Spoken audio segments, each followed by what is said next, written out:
Darlene Calderon, ang may-ari ng Jedida Food Industry, OPC, mula dito sa Barangay Dampol 2nd B, Bayan ng Pulilan, Lalawigan ng Bulacan.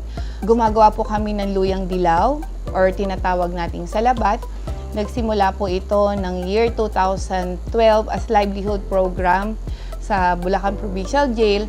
After 2 years, na-discover po kami nila Ma'am Sol, ni Ma'am Angie at ng Pisedo dahil doon sa nakikita nila yung product na naka-display po sa pasalubong center ng ating lalawigan ng Bulacan. Hinikayat na rin po nila kung gawin itong business.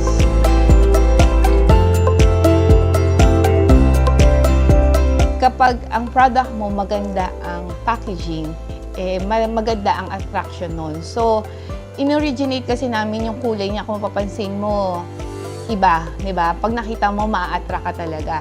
Plus, yung uniqueness ng mismong product, si Jedida, ang pinoproduce niya, pure turmeric lang. So, naniniwala kasi kami na si turmeric lang ay sapat na para mabigyan ka ng magandang benepisyo sa katawan.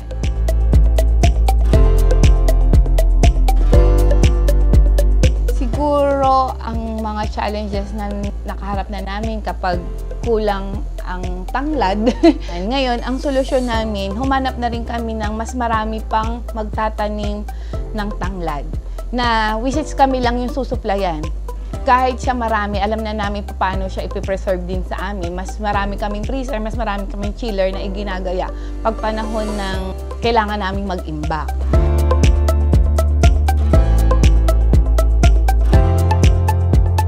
Actually, kung titingnan natin ang DTI carb, dahil nakita naman nila kami from the starts, yung mga seminars, yung mga packaging namin, halos doon po nag-start na ma-develop yung aming mga packaging.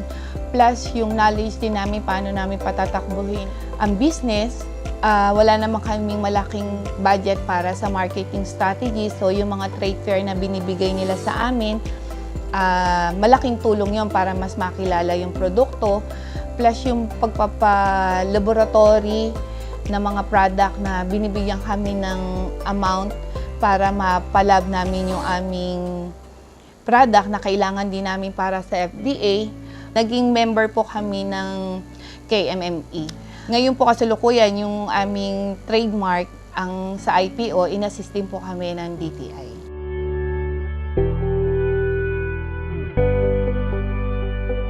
Ang business nung wala pa ang DTI carb na tumutulong sa amin, kukonti ang naniniwala.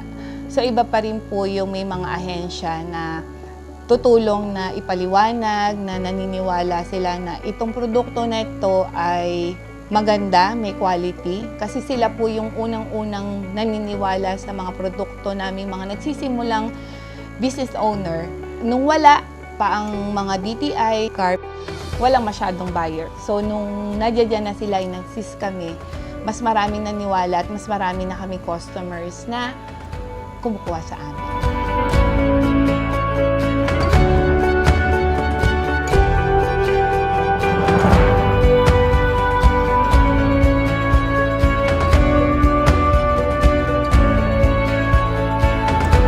Sa mga aspiring na mga entrepreneur, wag po kayong mawalan ng lakas ng loob.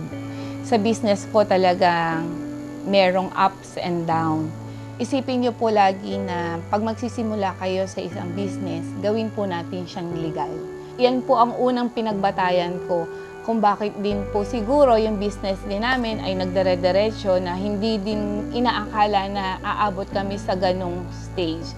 Humanap tayo ng mga tamang ahensya. Ako po ay personally nire-recommend ko po na pumunta kayo sa mga DTI dahil meron silang mga programa na ibibigay sa inyo na sa mga bagong nagsisimula ay pinaka-perfect na masasabi ko na sila yung tutulong para hindi kayo maligaw or tama yung magiging simula ninyo. Kasi sa mga seminar na binibigay nila at training, doon nyo makikita na very smooth ang lahat.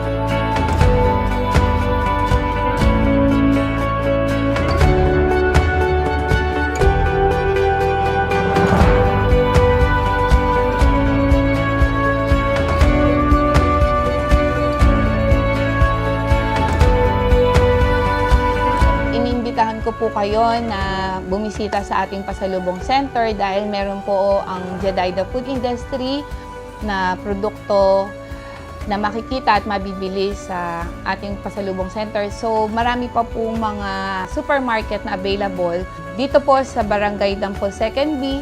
Huwag po kayong mag-atubiling tumawag or pumunta sa aming opisina para makabili ng aming produkto.